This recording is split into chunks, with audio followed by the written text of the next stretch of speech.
یہ مواعظ نعیمیہ کہتا ہے قبروں پر عرس اولیاء کی خدمت میں حاضری کا سبب ہے، یہ تعظیم شعار اللہ میں داخل ہے، اس کو شعار اللہ بنایا، یہ مزار کو اللہ کے شعار کے اندر شامل کیا، یہ اور ترقی ہو گئی ہے۔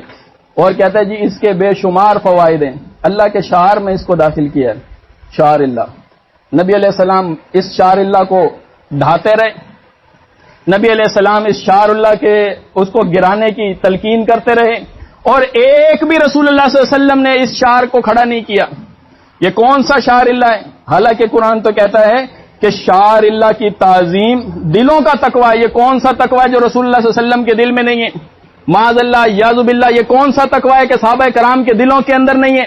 یہ کون سا تقوی ہے کہ صحابہ کرام کے 100 سالہ دور کے اندر نہیں ہے؟ خیر القرون کے اندر یہ تقوی ہی پایا نہیں جاتا۔ کہتا ہے یہ شعار اللہ کی تعظیم ہے۔ اور جناب یہ بہار شریعت کے اندر احمد رضا خان بریلوی کیا لکھتا ہے؟ اولیاء کرام کی قبروں پر عرس کرنا اور فاتحہ پڑھنا برکات کا باعث ہے، بے شک اولیاء اللہ اپنی قبروں میں زندہ ہوتے ہیں۔ اور پھر ساتھ لکھا بے شک اولیاء اللہ اپنی قبروں میں زندہ ہیں اور مرنے کے بعد ان کی طاقتوں میں اضافہ ہو جاتا ہے۔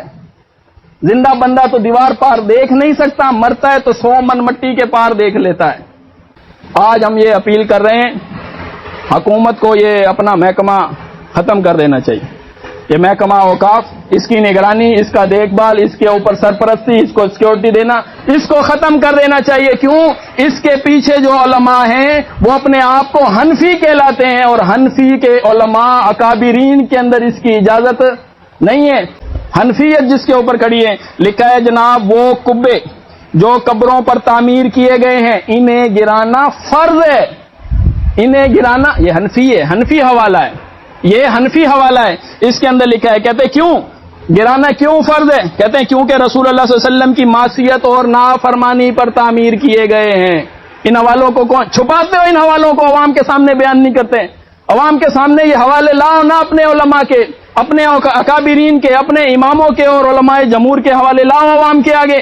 ممبر کی زینت بناؤ، اسے ممبر پہ بتاؤ، کیونکہ رسول اللہ صلی اللہ علیہ وسلم کی معصیت کے اندر بنائے گئے ہیں، نافرمانی کے اوپر یہ تعمیر کیے گئے ہیں۔ اور آگے لکھتے ہیں جناب وہ عمارت جو رسول اللہ صلی اللہ علیہ وسلم کی معصیت کے اندر تعمیر کی گئی ہو، اسے گرانا مسجد ضرار گرانے سے بھی زیادہ ضروری ہے۔ جی بولو، یا تو یہ کتابیں ہٹاؤ یا بول دو کہ ہم ان کتابوں میں سے کوئی ایک بھی کتاب قابل اعتبار نہیں سمجھتے۔ پھر حنفیت بچے گی کہاں سے؟ حنفیت ثابت کہاں سے ہوگی؟